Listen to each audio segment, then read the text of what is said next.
मराठी अर्थशास्त्र परिषदेचे सगळे पदाधिकारी, प्रमुख अतिथी आणि बंधू भगिनींनो, मला या ठिकाणी निमंत्रित केलं त्याबद्दल दोन्ही संस्थांचे मनापासून आभार. पावा गाडगे व्याख्यानमाले निमित्त एक दिवसभराचं चर्चासत्र आयोजित करावं अशी कल्पना केली, त्याबद्दल अभिनंदन. एवढी सगळी मोठी दिग्गज मंडळी त्या निमित्ताने इथे एकत्र आली,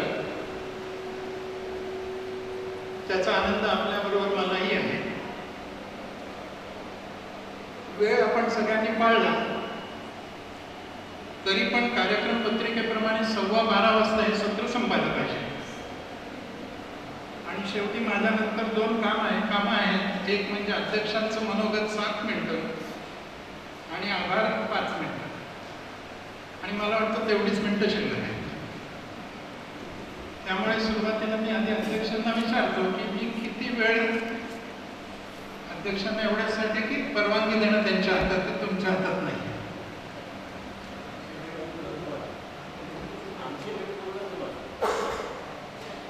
अध्यक्षांनी त्यांची वेळ मला दिली आहे, म्हणजे 7 मिनिटं माझ्याकडे आहेत.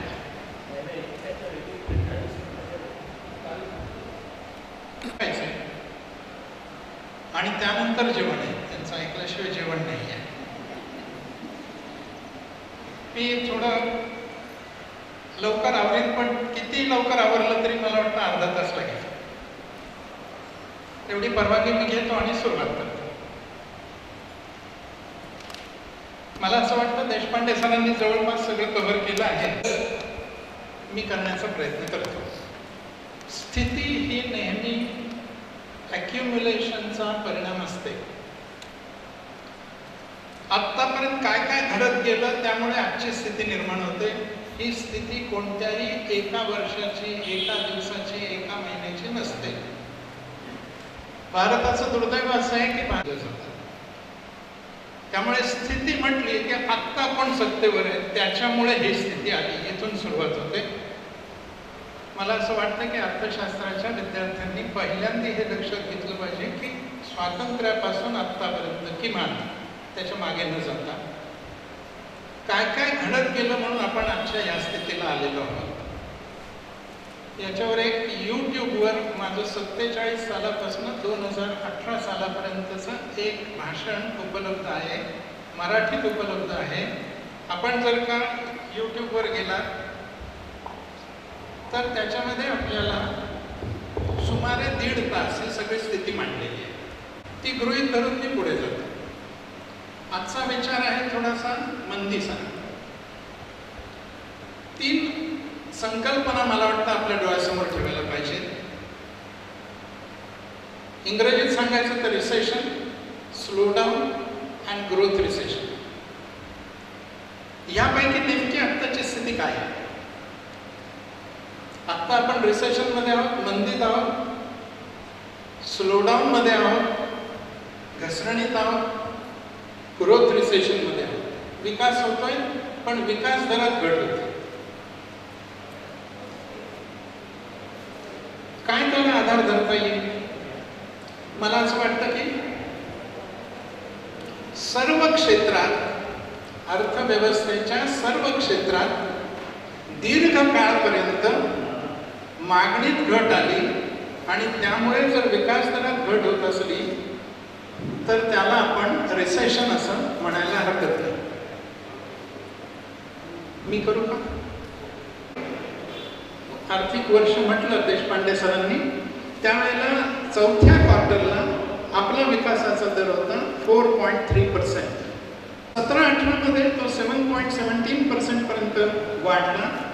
18-19 मध्ये तो 6.81% पर्यंत पुढे घेऊन जाईल. Sectors of the economy not in selected few. या 2 कंडिशन्स त्यांनी सांगितले. Economy continues to grow but at a slower pace than usual for a sustained period. विकास होतोय, वाढ होतीये, GDP वाढतोय, पण त्याचा विकासाचा दर मात्र घटत चाललाय. जो आपण पहिल्या स्लाइडमध्ये बघितला होता 4.5 पर्यंत कमी आला गेले 3-4 क्वार्टर्स तो सातत्याने घटत आलेला आहे. म्हणून याला ग्रोथ रिसेशन असं म्हणता येईल. या उलट काही देशांमध्ये आपल्याला असं दिसतं की जिथे विकासाचा दरच निगेटिव्ह आहे आणि निगेटिव्ह विकासाचा दर वाढतोय. उदाहरण जर द्यायचं झालं तर पहिले आहे व्हेनेझुएला, -18% होता, ठेवले फर्स्ट क्वार्टर ऑफ 2019 होता तो 3, जिचा विकासाचा दर गेल्या 27 वर्षातल्या नीचांकाला आहे.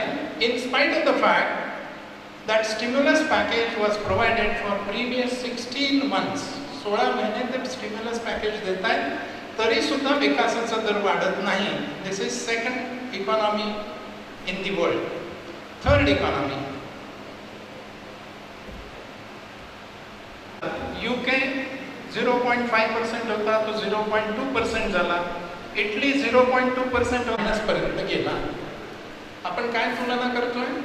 जगातल्या मोठ्या अर्थव्यवस्थांची गेल्या 2 वर्षात स्थिती काय झाली, भारताची स्थिती काय झाली ती मी पहिल्या स्लाइडमध्येच मांडली. No doubt our growth rate has gone down, but is it only in case of Indian economy that the growth rate is falling. म्हणून मी हे काही पहिल्या 5-6 अर्थव्यवस्थांची आपल्या समोर आकडेवारी थोडीशी सादर केली. आता हे का जगभरच हे कमी होत आहे विकास दर, याचं काय कारण आहे किंवा काय कारण आहे? पहिलं कारण US आणि चायना ट्रेड वॉर. आतापर्यंत USनी चीनच्या विरोधात लावलेले अब्ज डॉलर्स इतके टॅरिफ चार्ज केले. आपल्या सगळ्यांना माहिती आहे it's product in your country, importing country goes up. त्याच्या विरोधात चीनने $110 बिलियन टॅरिफ्स इम्पोज केले. आत्ता सरांनी आपल्याला काही आकडेवारी सांगितली. कोणत्या देशाची इकॉनॉमी किती ट्रिलियन आहे? अमेरिकेची इकॉनॉमी 19 ट्रिलियन आहे. भारताची इकॉनॉमी त्यांनी आत्ता सांगितलं 2.75 ट्रिलियन आहे. म्हणजे आपल्या लक्षात आलं असेल की आपण किती खाली आहोत. Though we are 6th in number, जगाच्या एकूण क्रमवारीत आपला 6वा क्रमांक आहे, पण डिफरन्स किती आहे बघा, 19 ट्रिलियन आणि 2.5 ट्रिलियन किंवा 2.75 ट्रिलियन. आणखीन एक तुम्हाला कंपॅरिझनसाठी आकडा सांगून टाकतो. 2007-8ला ज्या वेळेला अमेरिकेमध्ये सबप्राईम क्रायसिस झाला आणि त्यातून आर्थिक मंदी आली जी जगभर पसरली, तिथपासून क्वांटिटेटिव्ह इझिंग नावाची एक रेमेडियल ॲक्शन घेतली, मॉनिटरी रेमेडियल ॲक्शन घेतली. त्याचा व्हॉल्यूम जर मी आपल्याला सांगितला तर तो आहे $4.5 ट्रिलियन. भारतीय अर्थव्यवस्थेच्या जवळपास 2.5 पट इतकं क्वांटिटेटिव्ह इझिंग अमेरिकेने केलं. ज्यावेळेला आपण कंपॅरिझन करतो ना त्या देशाचं आणि आपल्या देशाचं, चीनचं आणि आपलं, ते फक्त आकड्यात करून चालत नाही, तिथली सगळी परिस्थिती आपल्याला विचारात घ्यावी लागते. चीन फार गतीने प्रगती करतोय, कारण काय? अनेक कारणं असतील, पण ती सगळीच्या सगळी भारताला लागू होतील का? तिथे लोकशाही नाही, इथे लोकशाही आहे. इथपासून त्या सगळ्या गोष्टींचा विचार करण्याची आवश्यकता आहे. There is a trade dispute between long pending Brexit issue. आपल्या सगळ्यांना याचीही कल्पना आहे. आता पुन्हा सार्वमत झाला आणि आता ब्रेक्झिटला परवानगी मिळाली. So for quiet a long period of time this issue was hanging आणि त्याचाही परिणाम जागतिक व्यापारावर झालेला आपल्याला दिसतो. दी रायझिंग इंटरेस्ट ही अशी काही कारणं जागतिक स्तरावर is not only countries of the world. आणि दुसरं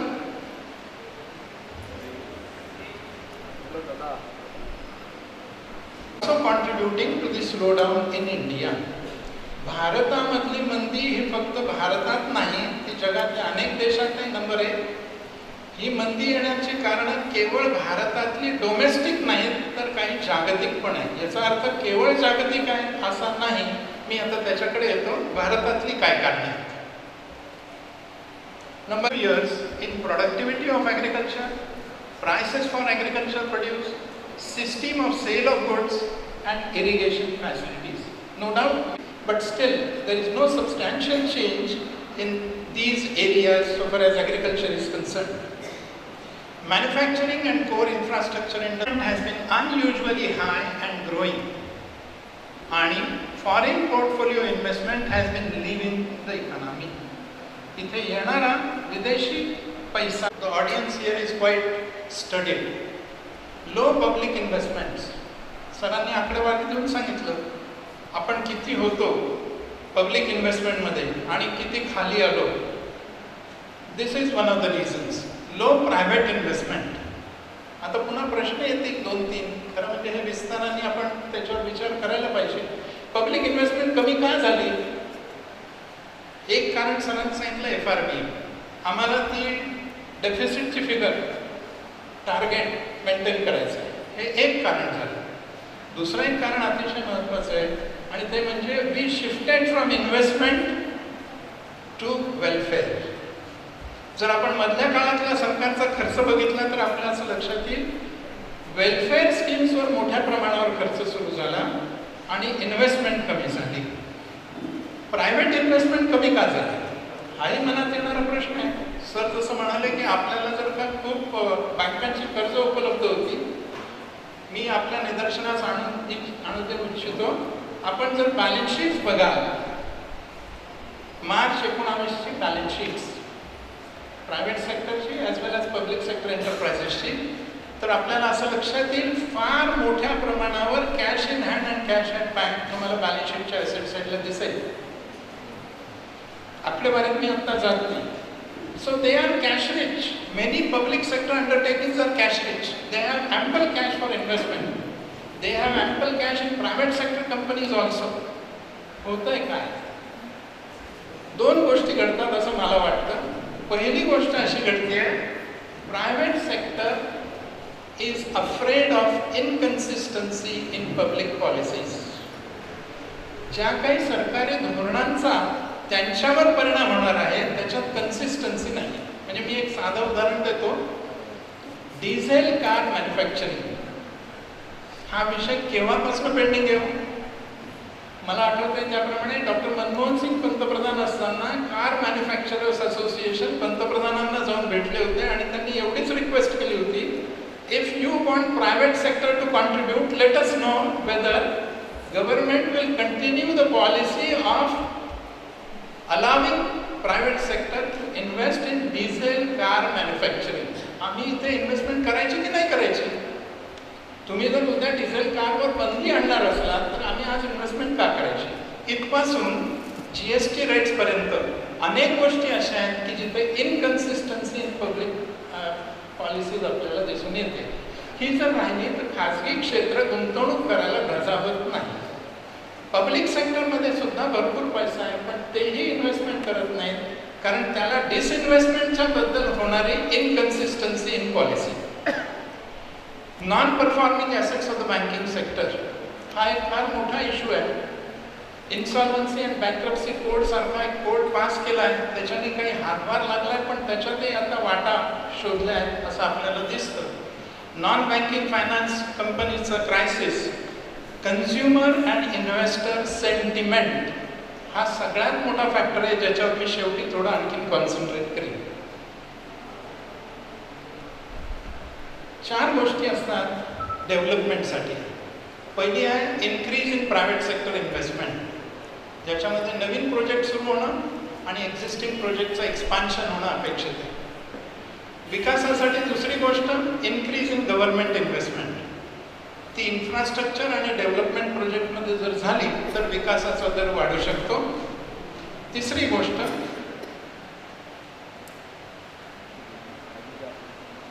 इन्क्रीज इन डोमेस्टिक डिमांड. स्थानिक मागणीमध्ये वाढ झाली पाहिजे of consumption of goods and services. तसंच demand from outside the country, that is increase in exports. या 4 थेरॉटिकल गोष्टी आपल्याला माहिती आहेत. टू रिपीट वन्स अगेन, शासनाने गुंतवणूक वाढवली पाहिजे इन्फ्रास्ट्रक्चर डेव्हलपमेंट प्रोजेक्टमध्ये, खाजगी क्षेत्राने गुंतवणूक वाढवली पाहिजे, स्थानिक मागणी वाढली पाहिजे आणि देशाबाहेरची मागणी आपल्या उत्पादनांना वाढली पाहिजे म्हणजे आपली निर्यात वाढली पाहिजे. या टप्प्यावर मी जरा अजून एक गोष्ट भारताच्या बद्दल सांगतो. 3 बाबी अशा आहेत की ज्यांचा नीट विचार आपण सगळ्या अभ्यासकांनी केलं पाहिजे. पहिला, 2012-13ला जी वाईट परिस्थिती आर्थिक होती, बस ती संपली आणि आता आम्ही त्यातनं बाहेर पडलो. ही जी एक मानसिकता झाली, we have to examine whether really it is so. I doubt. आम्हाला एकदम असं वाटायला लागलं की आमचा विकासाचा दर गेला 8% जवळपास गेला, म्हणजे आम्ही त्यातनं पूर्णपणे बाहेर आलो. अजून अमेरिकन अर्थव्यवस्था सुद्धा 7-8 मधनं बाहेर आलेली नाही. एवढी $4.5 ट्रिलियन क्वांटिटेटिव्ह इझिंग करून सुद्धा बाहेर आलेली नाही. जगामध्ये इतकी नंबर 1ची अर्थव्यवस्था अनेक दशकं असून सुद्धा ती बाहेर आलेली नाही आणि आम्ही म्हणायला लागलो की गेल्या 5 वर्षात आम्ही त्याच्यातनं बाहेर आलो. मला वाटतं this is one too much optimistic view की आम्ही त्यातनं बाहेर आलेलो.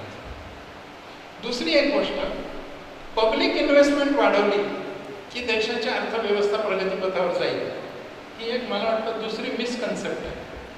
To some extent it is true, पण पब्लिक इन्व्हेस्टमेंट वाढवल्यानंतर जे काही इन्फ्रास्ट्रक्चर तयार होणार आहे त्या इन्फ्रास्ट्रक्चरचा उपयोग मॅन्युफॅक्चरिंग आणि सर्व्हिस सेक्टरला करून घेता येण्याची त्यांची स्थिती आहे का? आय रिपीट वन्स अगेन, शेवटी इन्फ्रास्ट्रक्चर कोणासाठी आहे? प्रायव्हेट सेक्टरसाठी आहे, मॅन्युफॅक्चरिंग आणि सर्व्हिस सेक्टर. ऑफकोर्स पब्लिक सेक्टरसाठी पण आहेच आहे, पण आता पब्लिक सेक्टरचा रोल आपण कमी करत चाललो आहोत 91%.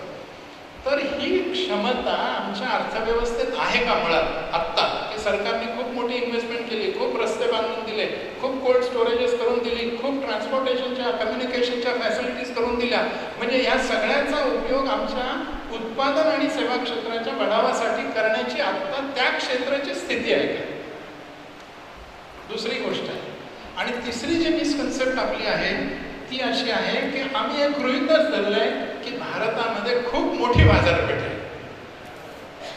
कोणत्या वस्तूंची बाजारपेठ आहे आणि कोणत्या वस्तू निर्माण होत आहेत यांचा जोपर्यंत ताळमेळ घातला जात नाही ना, तोपर्यंत ती डिमांड ही इकॉनॉमिक ग्रोथमध्ये रिफ्लेक्ट होणार नाही. या 3 गोष्टी थोड्याशा डोळ्यासमोर ठेवून विचार करायला लागेल असं मला वाटतं. रेमेडियल ॲक्शन्समध्ये काय सरकारने काय केलंय का? 1-2-4 गोष्टी फक्त मी सांगतो. पहिली, ॲग्रिकल्चर. शेतीचं दुखणं आपल्या सगळ्यांना माहिती आहे, निसर्गावर अवलंबून आहे. उत्पादन येत नाही, उत्पादन आलं तर भाव मिळत नाही, उत्पादन खूप झालं तर विकता येत नाही. काय केलंय? 2 फार मोठ्या गोष्टी चांगल्या केल्या आहेत. पहिली आहे मार्केटिंगसाठी ई-नाम योजना, electronic national agriculture market. E electronic, नाम मधला N नॅशनल, ए ॲग्रिकल्चर, M मार्केट. अतिशय चांगली कल्पना ही आपल्याला आता दिसते आणि सरकारने याच्यावर आता फार मोठा ट्रस्ट द्यायला सुरुवात केलेली कदाचित विदर्भात पण आपल्याला दिसायला लागला असेल. कृषी उत्पन्न बाजार समितीमध्ये आता शासनाच्या वतीने लोक जाऊन ई-नामचं ट्रेनिंग घेतात फ्री. ई-नाम कन्सेप्ट काय मुळात? जर शेअरचा बाजार तुम्हाला तुमच्या लॅपटॉपवर आला आहे, तुम्ही घरी बसून लॅपटॉपवर विदाउट एजंट शेअरची खरेदी विक्री करू शकता. हे जर शक्य आहे तर शेतीमालाची खरेदी विक्री ई-नाम म्हणजेच इलेक्ट्रॉनिक माध्यमातून का करता येऊ नये is the concept. So anybody from any corner of the country should be able to sell and purchase the agriculture produce. याच्यात अडचणी खूप आहेत, त्याच्यावर चर्चा होऊन मार्ग निघू शकतात. कन्सेप्ट काय आहे? आज कसं होत आहे, तुम्ही त्या बाजार समितीत गेल्यावर तिथे जो काही रिस्पॉन्स तुम्हाला मिळेल त्या आधारावर तुम्हाला माल विक्री होईल की नाही होईल, काय भावाने होईल हे सगळं ठरणार आहे. ई-नाममध्ये आता 585 बाजार समित्या जोडल्या गेलेल्या आहेत आणि जवळपास 12 राज्य आणि केंद्रशासित प्रदेश हे त्याच्याशी आता जोडले गेलेले आहेत. It's a beginning, but if it works I think it will be a boon to all for marketing their agriculture produce. दुसरा तो म्हणजे फेअर प्राईस. नीती आयोगाने ही सूचना केली आहे and that is of deficiency payment. Deficiency म्हणजे काय? आतापर्यंत शेतमालाला चांगला भाव मिळावा म्हणून काय केलं जात होतं? हमी भाव द्या. बाजारात जर हमी भावापेक्षा कमी भाव आला तर सरकार विकत घेईल, सरकार पेमेंट करेल. ही आत्ताची स्थिती आहे. काय काय घडतं या प्रकारात? एक तर आधी सरकारने ते विकत घेणं, त्यासाठी सरकारने वेळेवर पैसे देणं, सरकारने ते ट्रान्सपोर्ट करून कुठेतरी वेअरहाऊसमध्ये नेऊन टाकणं, तिथे त्याची व्यवस्था नसणं आणि लाखो टन धान्य वाया जाणं. Was a very common thing. आता ह्या डेफिशियन्सी पेमेंटमध्ये काय सुचवलंय आणि सुरू झालंय, आता तेल बियांसाठी हे सुरू झालंय, बाकी सगळ्यांसाठी in due course of time सुरू करायचा मानस आहे. उदाहरणार्थ एखाद्या पिकाला तुम्ही उदाहरण घेऊ 20 रुपये किलो असा भाव हमी भाव दिला, बाजारात 17 रुपये किलोनेच विकलं जात आहे. आत्ताच्या परिस्थितीत काय करणार सरकार? 20 रुपये देणार आणि माल विकत घेणार. डेफिशियन्सी पेमेंट मध्ये काय? शेतकऱ्यांनी तो 17 रुपयाला बाजारात विकून टाकायचा आणि 3 रुपयासाठी सरकारकडे द्यायचं. अर्थ काय झाला? सरकारची गुंतवणूक 20 रुपयावरून 3 रुपयावर आली, सरकारचा ट्रान्सपोर्टेशनचा खर्च वाचला, सरकारचा स्टोरेजचा खर्च वाचला, शेतकऱ्यांना 20 रुपये मिळायचे ते मिळाले, धान्याची नासाडी थांबली. मला असं वाटतं ही योजना again this is a beginning and when it picks up, proper implementation जर झालं तर याचा उपयोग शेतीसाठी होऊ शकतो. एक आणखीन गोष्ट, improving the confidence of the private investors. खाजगी गुंतवणूकदारांचा विश्वास वाढवला पाहिजे. हा विश्वास वाढवण्यासाठी announcement of long term industrial policy, hassle free I policy. गुंतवणूक कुठून कुठून येते त्याच नाही. खरं तर लॉंग टर्म फिस्कल पॉलिसी पण व्हायला पाहिजे. There was a prime minister, कोण होते? सिंग, VP सिंग, ज्यांनी पहिल्यांदा लॉंग टर्म फिस्कल पॉलिसी आणली. ती चालली नाही चालली, योग्य होती वाईट होती, चर्चा होऊ शकते. पण दरवर्षी आम्हाला टॅक्स रेट बदलायला का लागतात? दरवर्षी आम्हाला कन्सेशन्स अँड डिडक्शन्स का बदलायला लागतात? Can't we have a long-term fiscal policy so that private sector people will be in a position to plan their own investment? तोपर्यंत त्यांना गुंतवणूक पण करणं कठीण होत जातं. Hassle free government permissions. आजही परिस्थिती अशी, ठीक आहे आमचा निर्देशांक वर गेलाय, कशाचा? ईज ऑफ डुईंग बिझनेस निर्देशांक खूप वर गेलाय, but still we know the fact. ती फॅक्ट आजही अशी आहे की आम्हाला गव्हर्नमेंटच्या परमिशन्स हॅसल फ्री नाही आहेत. टॅक्स पेअरला फ्रेंडली असा टॅक्स रेजिम नाही. मित्रांनो, मी चार्टर्ड अकाउंटंट आहे, मला माहिती आहे पुष्कळ इम्प्रूव्हमेंट झालेली आहे. आज तुम्हाला तिथे रिटर्न भरायला जावं लागत नाही, तुम्हाला असेसमेंट ऑर्डर घरी येते, रिफंड ऑर्डर तुमच्या बँक खात्यात जमा होते. असेसमेंटसाठी तुम्हाला तो इन्कम टॅक्स ऑफिसर बोलवत नाही. So many things have improved, but still it has not become tax friendly as is required. आणि एक FDI आणि FPIच्या संदर्भातली पॉलिसी ही जी क्लिअर आणि कन्सिस्टंट पाहिजे. किती केसेस अजूनही चालू आहेत, विदेशी गुंतवणूकदारांच्या टॅक्स संदर्भातल्या किती केसेस अजून पेंडिंग आहे for years together. If this happens, private sector इन्व्हेस्टर्सचा कॉन्फिडन्स हा वाढू शकेल. Welfare schemes, fiscal discipline versus fiscal आहे आणि दुसरीकडे स्टिम्युलस पण द्यायचा आहे. याच्यातलं बॅलन्स करणं, investment by public sector undertakings. The reserves and surplus of 38 listed non-financial public sector undertakings rose 9%. तर आकडा बघा आपण, म्हणजे आपल्या लक्षात येईल 8.49 ट्रिलियन. या पब्लिक सेक्टर अंडरटेकिंगची गंगाजळी, रिझर्व्ह अँड सरप्लस, याचा अर्थ मला वाटतं इथे जे कॉमर्स आहेत त्यांना तरी नक्की कळेल. It is accumulated profit not distributed. कंपन्यांनी मिळवलेला नफा आहे तो डिव्हिडंड म्हणून वाटला नाही आणि जो फ्लोबॅक केला, that is called as reserve and surplus. असा flowed back profit of public out of this public sector अंडरटेकिंगचा फ्लोड बॅक प्रॉफिट 8.49 ट्रिलियन आहे. आम्ही 5 ट्रिलियन इकॉनॉमीचा विचार करतो आहोत, यांच्याकडे आज 8.49 ट्रिलियन रिझर्व्ह अँड सरप्लस मध्ये आहे. खाजगी क्षेत्रात मित्रांनो गेल्या 2 वर्षातला आपण बॅलन्स शीट बघूया कंपन्यांचे, आपल्या असं लक्षात येईल buyback of shares is the मंत्र ऑफ प्रायव्हेट सेक्टर. जे कोणी प्रॉफिट मध्ये आता चांगल्या कंपन्या आहेत ना प्रायव्हेट सेक्टर मधल्या, त्या कंपन्या आपल्याकडे असलेल्या रिझर्व्हचा आणि कॅश रिचनेसचा उपयोग कशासाठी करतायत? आपले शेअर्स खरेदी करण्यासाठी. They don't want to expand, they don't want to improve, they are just trying to reduce the outside equity. का? कारण मी मला सांगितलं त्यांना असा इन्सेंटिव्ह नाहीये, त्यांना अशी खात्री नाहीये की if they invest they will be able to earn better. शेवटी खासगी क्षेत्र आहे, त्यांचा पहिला मोटो अर्निंग मॅक्सिमम प्रॉफिट हा आहे. आणि आपण जर खासगी क्षेत्र अलाव केलं असेल आपल्या इकॉनॉमीमध्ये, तर त्यांचा हा जो मोटिव्ह आहे हा आपल्याला गृहीत धरूनच योजना आखाव्या लागणार.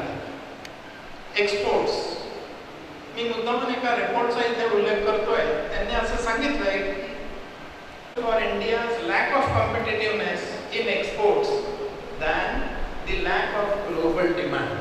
आमची निर्यात कामाचे प्रॉब्लेम्स जास्ती आहेत आणि त्यामुळे so addressing the bottlenecks will be one more thing to be done. काही मॉनिटरी मेजर्सचा विचार करावा लागेल. Making more money available. Open market ऑपरेशन्सनी ती आणता येतील, क्वांटिटेटिव्ह इझिंगनी आणता येतील, मोर करन्सी. एक कॉमन आपण असं म्हणतो की जेव्हा बाजारामध्ये जास्ती पैसा येतो मॉनिटरी पॉलिसी, त्यावेळेला एक भीती काय असते? किमती वाढतात. Because purchasing power increases and during a short period of time production doesn't increase, so there is an imbalance. तुमच्या उत्पादन कमी आहे म्हणून किमती वाढतात. अमेरिकेमध्ये 3.5 ट्रिलियन एवढी कॅश त्यांनी बाजारात आणली क्वांटिटेटिव्ह इझिंगचं स्वरूप आहे. आणि तिथे इन्फ्लेशन नाही वाढले, तिथे इंटरेस्ट रेट पण नाही वाढले, कमी राहिले. काय कारण असेल? मग आम्ही भारतात एवढी भीती का बाळगतो की जर क्वांटिटेटिव्ह थोडं मॉनिटरी पॉलिसी लिबरल केली, आपण जी 2-3 याच्यात करत जवळपास 1.35 इतका तो इंटरेस्ट रेट पण खाली आणला. मला एक कारण त्याचं जे दिसतं ते असं की dollar is in demand through out the world, RuPay is not.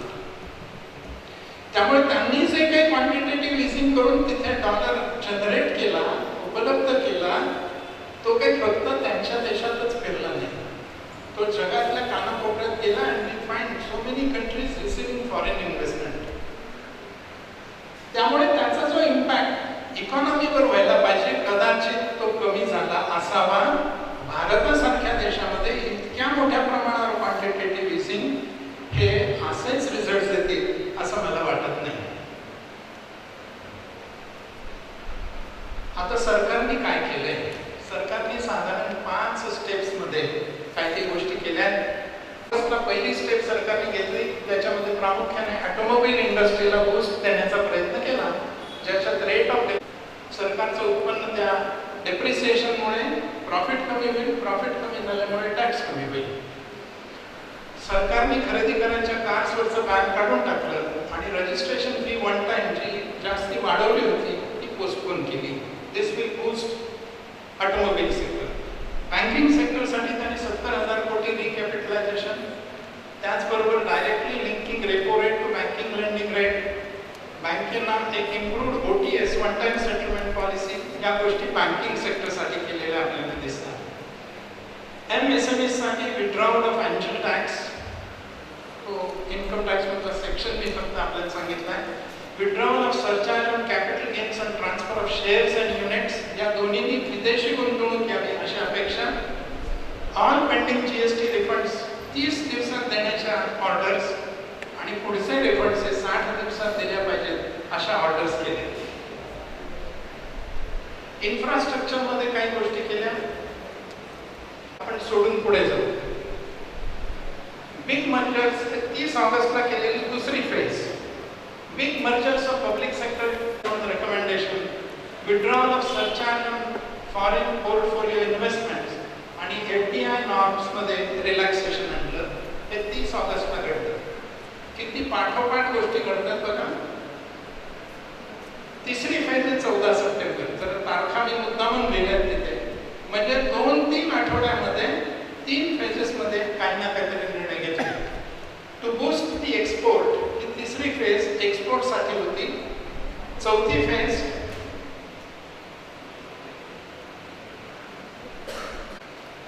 टक्क्यापर्यंत खाली आणला आणि इफेक्टिव्ह तो आता सुमारे 35 वरनं सुमारे 25 पर्यंत आला. इफेक्टिव्ह म्हणजे काय, त्याच्यावर सरचार्ज असतो वगैरे. त्याचबरोबर withdrawal the surcharge on capital gains on sale of equity shares विदेशी गुंतवणूकदारांसाठी, म्हणजे तुम्ही नफा मिळवा, ही त्या ठिकाणी आणलेली चौथ्या फेजमधली गोष्ट होती.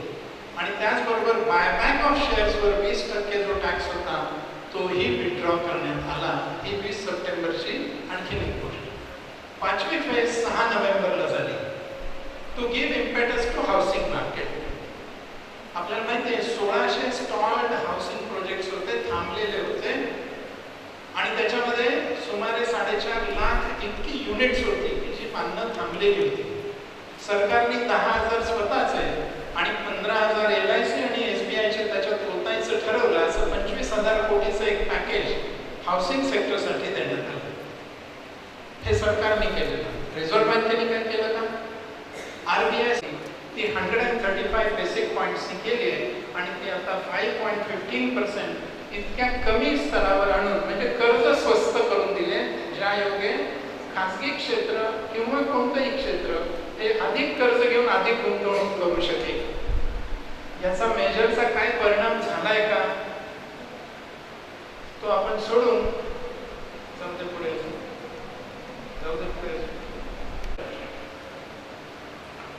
1930चा रिसेशन देशात जगात सगळीकडे गाजलं आणि आजही त्याला द ग्रेट या नावानेच ओळखलं जातं. त्यावेळेला Nobel prize winning economist Robert J Shiller यांनी लिहिलेलं एक वाक्य मी तुमच्या समोर ठेवतो, जरा शांतपणे ते वाचूया. सम पीपल पोस्टपोन्ड बाईंग ए कार.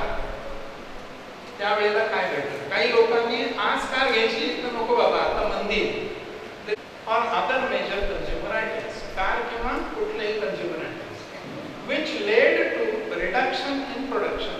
त्यांनी आपली मागणी लांबवल्यामुळे उत्पादन कमी झालं.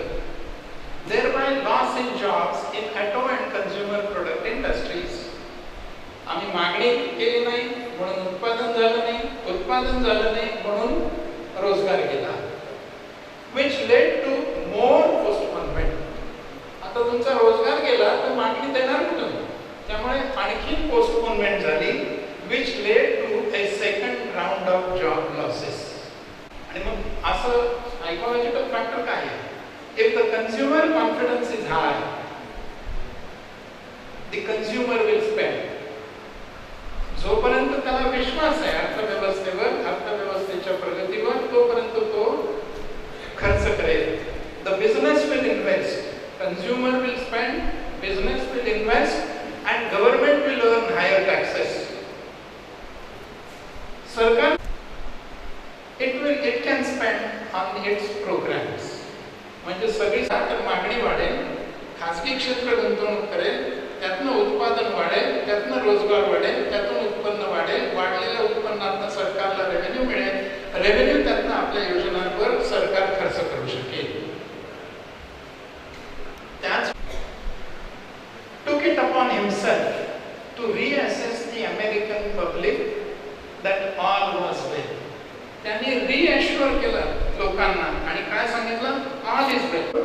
आणि त्याचा उपयोग करून त्या देशाचा पंतप्रधान काय म्हणतो, अध्यक्ष काय म्हणतो, ही टूक अपॉन हिमसेल्फ. त्यांनी ती स्वतःची जबाबदारी समजली. काय, to reassure the American public that all is well. तुम्ही काय काळजी करू नका, सगळं चांगलं आहे, भविष्य उज्ज्वल आहे. Public officials, businessman and journalists indulged in the game as well.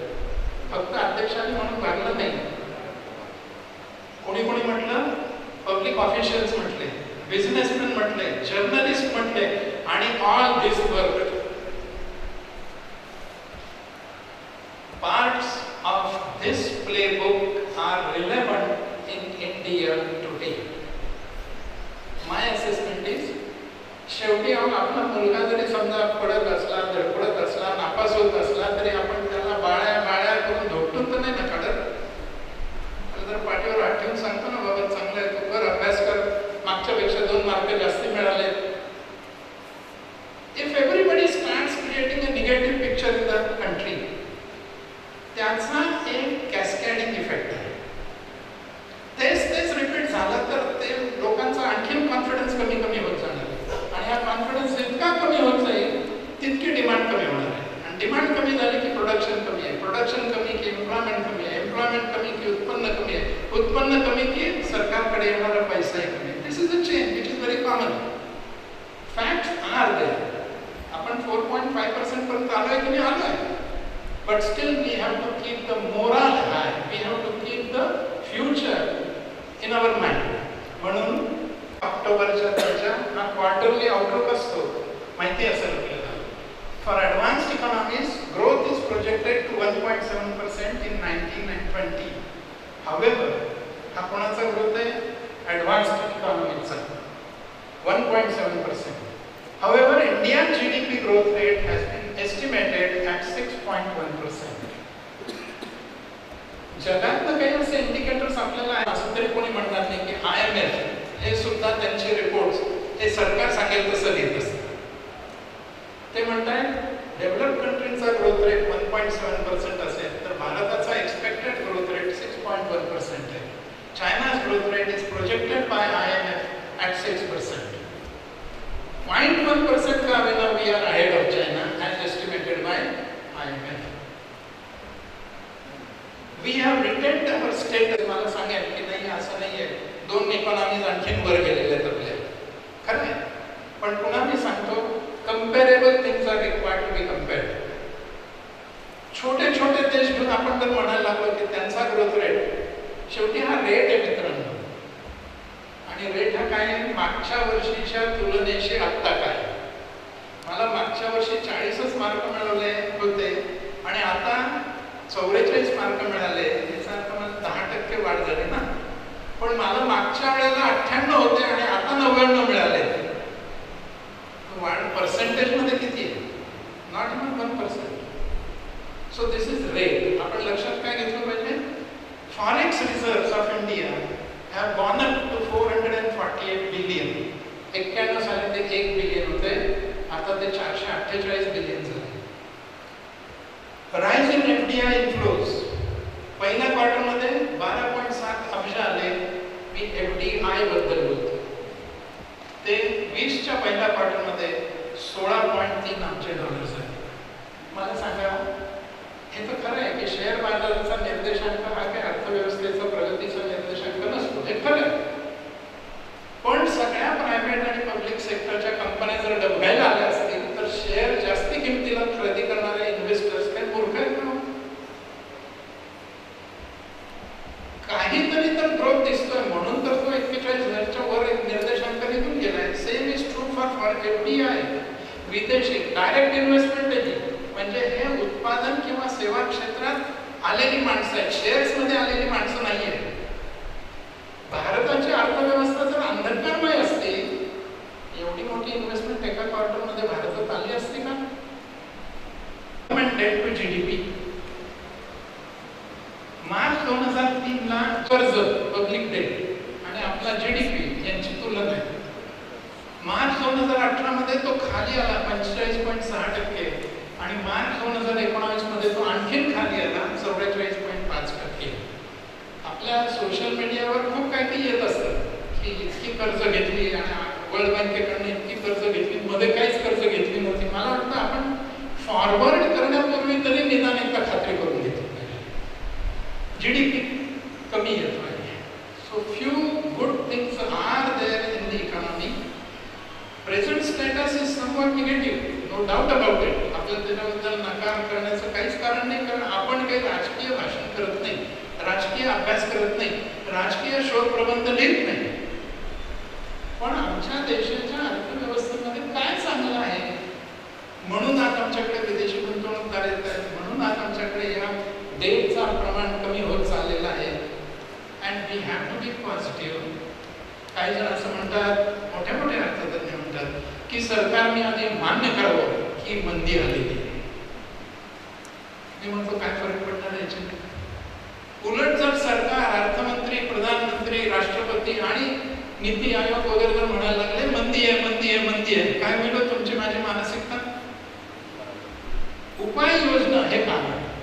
Keeping in mind that there is a problem in the economy, keeping in mind, not publicly announcing on and often, announcing loudly will not help.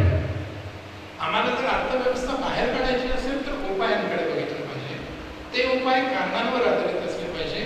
ते उपाय आमच्या स्ट्रेंथवर आधारित असले पाहिजे. आमच्या strength काय आहे ते आम्ही बघूया, त्या दृष्टीने आपण विचार करूया आणि शेवटी कोण म्हणतं याला फार महत्त्व असतं.